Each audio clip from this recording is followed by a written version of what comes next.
Unaweza kujiuliza kwamba nini kinaendelea kati ya Iran pamoja na Urusi baada ya ndege ya kijeshi ya Urusi kuonekana imeelekea katika taifa la Iran, huku ikiwa imebeba mizigo ambayo mizigo hiyo haijulikani ilikuwa ni mizigo gani. Ripoti hiyo ninayo, lakini kabla niwaambie ripoti hiyo, naomba niwaambie jambo moja hapa ambalo nimeona nalo natakiwa niwasogezee familia.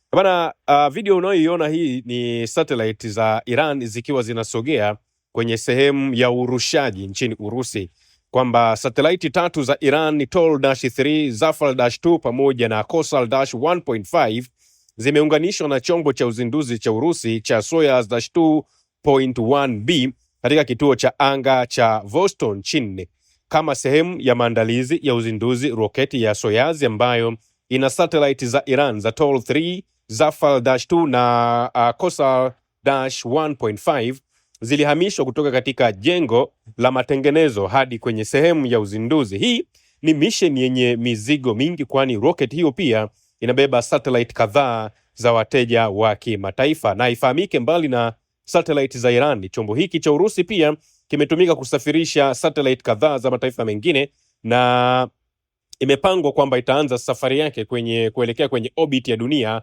leo tarehe 28 Disemba mwaka 2025 majira ya jioni. Kwa hiyo Urusi pamoja na Iran wanaonekana wana mission yao ambayo wanaitengeneza ili kuhakikisha kwamba wana dominate katika anga au katika masuala ya teknolojia na hususan anga za juu.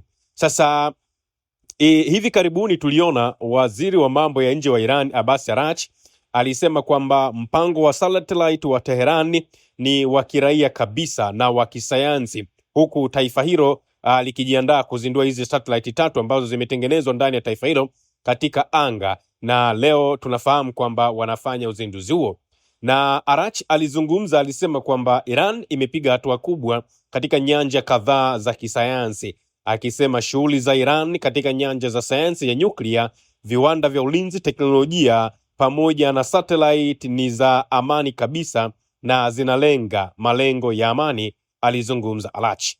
Na ifahamike, Araghchi aliongeza kwamba Iran imeendelea kuimarisha uwezo wake wa satellite, akisema kwamba nchi hiyo inachukua hatua ambazo ni za mafanikio katika kuendeleza teknolojia ya anga katika taifa hilo. Alisisitiza kwamba Iran kama mataifa mengine ina haki halali ya kuendeleza mipango ya satellite kwa malengo yasiyo ya kijeshi, akibainisha kuwa satellite hizo zimetengenezwa mahususi kwa malengo ya kisayansi. Kauli yake inakuja kabla ya uzinduzi ambao umepangwa wa satellite tatu Tol-3 ambayo inajulikana pia kama Paya, Zafar-2 pamoja na hiyo Kosal ambao unafanyika leo kwa mujibu wa ripoti hiyo. Na hapa watu mtajiuliza kwamba kwa nini Iran wameamua kutumia kuungana na Urusi katika urushaji wa hizi satellite. Ni kwa sababu wanafahamu kwamba Urusi kwenye idara ya teknolojia, Urusi kwenye anga za juu, Urusi kwenye satellite wameenda mbali zaidi, wako juu zaidi, na ndio maana wameamua kutumia kuungana na Urusi katika urushaji wao wa hizo satellite ambazo zitakwenda kufanya uchunguzi kwenye orbit ya dunia. Na wanafanya hivyo kwa sababu wanagundua kwamba kama wao wenyewe wa Irani peke yao wangerusha hizo sayari zao au hizo satellite zao kwenye orbit, maana yake ni kwamba kungekuwa na uwezekano mkubwa sana wasifanikishe, kutokana na ukweli kwamba nchi za kimagharibi zinaitamani sana kuiangusha ngome ya Iran ambayo ipo pale Mashariki ya Kati. Sasa satellite hizi tatu ambazo zimewekwa zinatarajiwa kwamba zitawekwa kwenye anga au kwenye orbit ya dunia majira ya saa 7 na dakika 18 kwa kutumia rocket ya Urusi aina ya Soyuz kutoka kituo cha anga cha Vostochny ambacho kipo mashariki mwa Urusi. Kwa hiyo Soyuz ya Urusi ndio ambayo itatumika kurusha hizi satellite za Iran. Sasa tuzifahamu satellite hizi.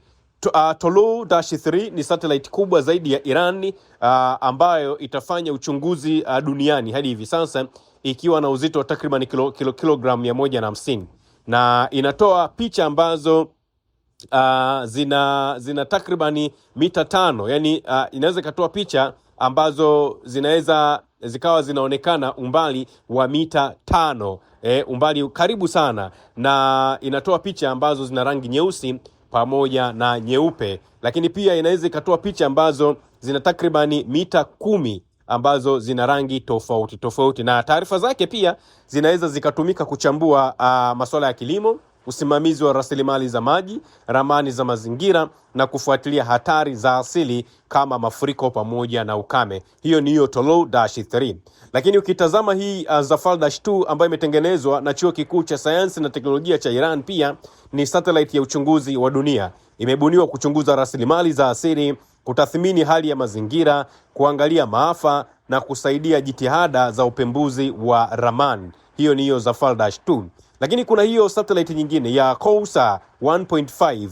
Hili ni toleo ambalo limeboreshwa na limeunganishwa na satellite za kizazi cha pili cha Kousar 1 pamoja na ile Hudhud-1. Ina uwezo wa internet ya juu sana, lakini pia inaweza ikasafirisha data kwa matumizi ya ufuatiliaji wa kisasa zaidi, hasa pengine inaweza ikarusha data katika maeneo ya kivita, lakini pia inaweza ikarusha data katika maeneo ambapo kuna underground military base, wanaweza wakatumia hiyo Kousar 1.5.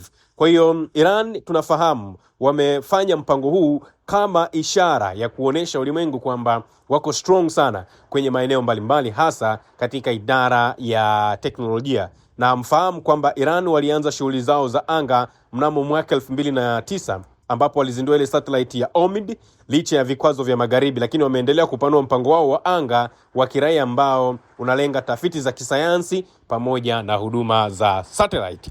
Sasa wakati Iran pamoja na Urusi wakiwa wanarusha hizo satellite zao kwa kutumia hiyo Soyuz ya pale Urusi, ni kwamba siku kama 2 nyuma kabla ya hizi satellite kurushwa, ni kwamba Urusi walionekana kuna ndege fulani ya kijeshi ambayo ilipelekwa nchini Iran na ilitua katika eneo la Isfahan.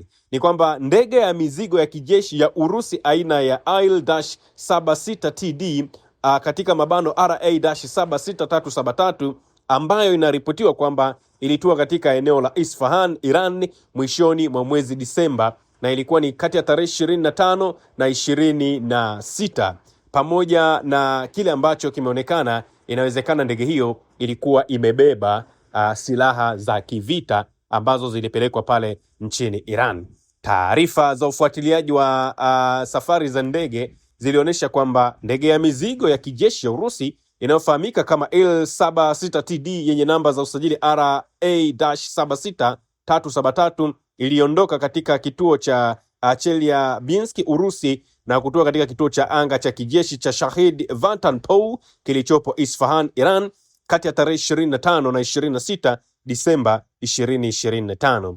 Muda mfupi baada ya kutua, ndege hiyo iliondoka na kurejea tena nchini Urusi bila kutolewa taarifa rasmi kwa umma kuhusu kilichotokea au ilikuwa imechukua nini. Na ifahamike, unapohitaja ndege aina ya Il-76TD ni ndege nzito ambayo inabeba mizigo mikubwa na imekuwa ikitumika mara nyingi sana kusafirisha mizigo ya kijeshi kama vile vifaa, magari pamoja na mahitaji mengine ya kijeshi.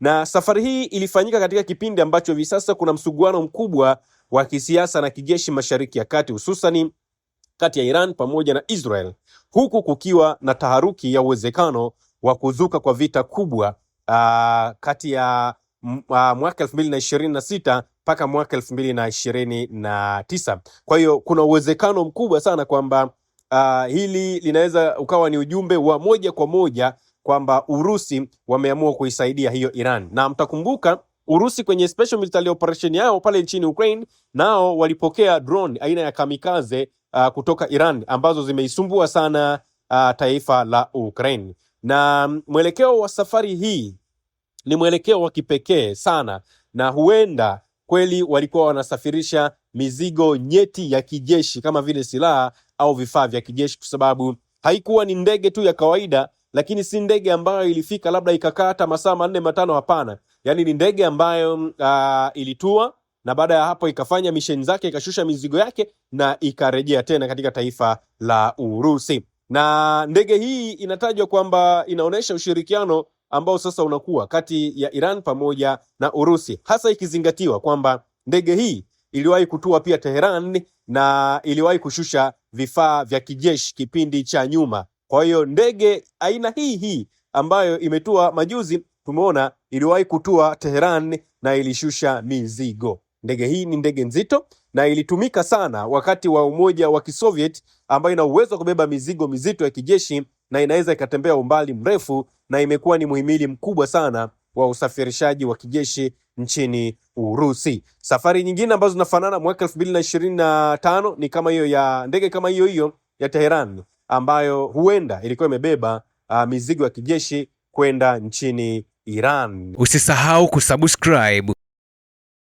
like na kubonyeza alama ya kengele. Asante.